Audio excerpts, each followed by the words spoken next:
교회가 맞춰 있는 주간 묵상 오순절 후 17번째 주 목요일 9월 28일 오늘 말씀 요나서 3장 10절 그리고 4장 1절에서부터 11절까지 보도록 하겠습니다.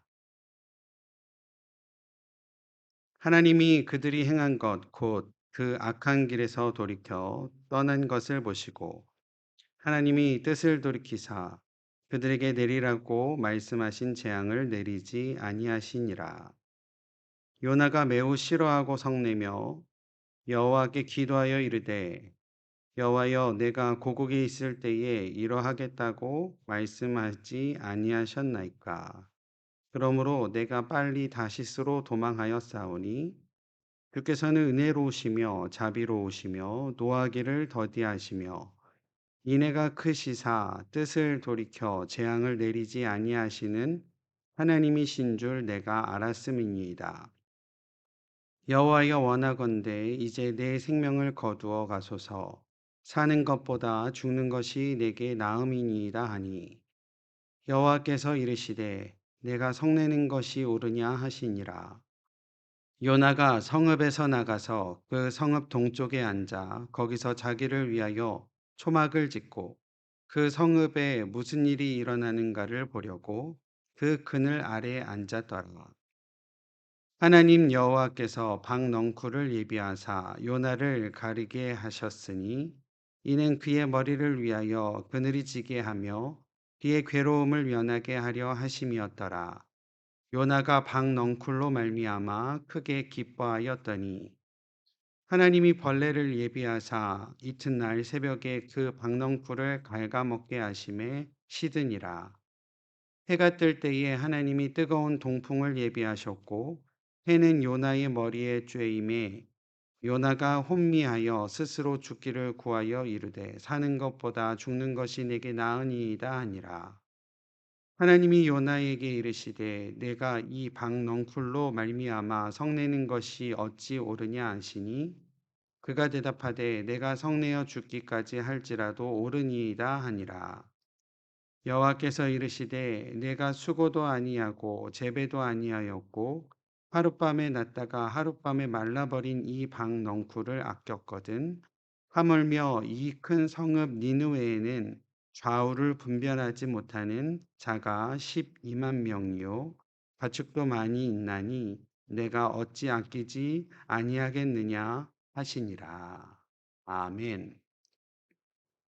예언의 말씀들을 모아둔 다른 예언서들과 달리 요나서는 한 예언자의 삶 가운데 주목할 만한 사건에 대한 이야기를 중심으로 하나님의 뜻을 전하고 있다라는 점에서 특별하다라고 할 수 있겠습니다. 당시 타락의 대명사요 하나님을 멀리하였던 해역한 것으로 알려진 아수르의 수도 니느웨에 대한 심판, 그 심판을 선포하라라는 하나님의 명령을 받은 요나였지만 처음에 그는 그 명령을 수행하지 않으려고 도망하여 다시스로 가는 배를 탔다가 큰 물고기 뱃속에 들어가는 신세가 되었던 것을 우리는 너무나도 잘 알고 있습니다. 후에 물고기 뱃속에서 나온 요나에게 하나님께서는 다시금 명령하셨고 요나는 여호와의 말씀대로 일어나 니느웨로 가서 그 백성들에게 심판을 선포합니다. 요나의 니느웨에 대한 외침에 니느웨 백성들이 하나님을 믿고 금식을 선포하고 회개하는 역사가 일어나게 되는 것을 보게 됩니다. 요나 개인으로서는 절대 가능하다라고 생각하지도 않았고 절대 바라지도 않았던 니느웨의 회개, 니느웨의 그 돌이킴에 하나님께서 그 모든 일을 감찰하시고 뜻을 돌이키사 재앙을 내리지 않으셨다라고 오늘 본문 첫 구절에 기록을 하고 있습니다. 그러나 요나의 반응은 오늘 성경에 보면 매우 싫어하고 성내었다라고 하였습니다. 여기서 매우 심히라고 번역된 히브리어 라아게돌라는 문자적으로 큰 악을 의미하는 표현인데요. 앞선 다른 본문에서는 이 단어가 니느웨 사람들의 특성으로 나타내는 용어로 줄곧 사용되었던 단어입니다. 그랬던 이 단어가 지금 요나의 특성으로 나타내고 있다라는 점에서 오늘날 우리에게 주시는 하나님의 교훈이 분명히 있음을 우리가 생각을 하게 됩니다. 하나님의 결정에 대한 자신의 분노에 대하여 요나는 기도로서 하나님께 고하고 있는 모습입니다. 한마디로 말하면 하나님께서 이러실 줄 알고 제가 도망한 것 아닙니까? 라고 하는 내용입니다. 심판을 받아 마땅한 니느웨지만 은혜와 자비가 풍성하시어 노하기를 더디하시는 사랑 많으신 하나님께서 마음을 돌이켜 재앙을 내리지 않으실 줄 알았기에 그래서 제가 니느웨로 가서 하나님의 뜻을 전하기 싫었습니다. 라고 말하고 있는 요나였다라는 겁니다.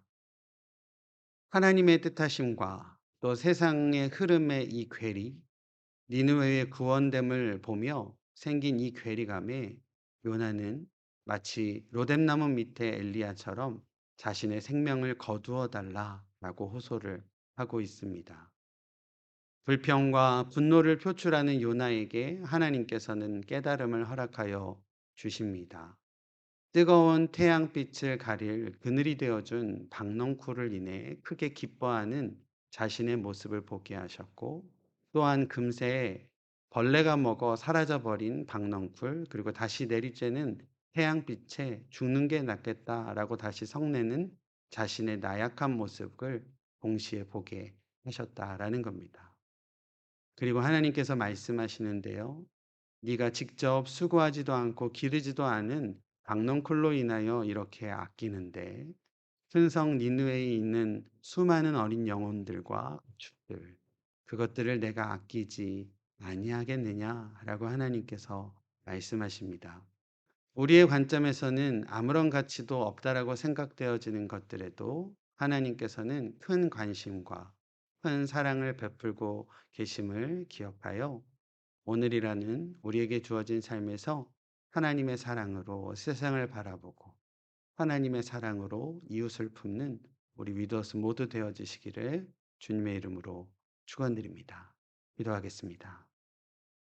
하나님의 크신 사랑과 은혜가 이 세상과 우리를 향하여 있음을 기억합니다.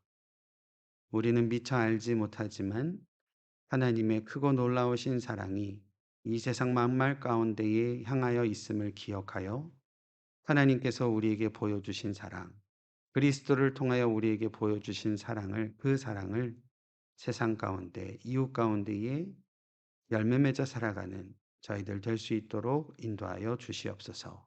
예수님의 이름으로 기도드립니다. 아멘.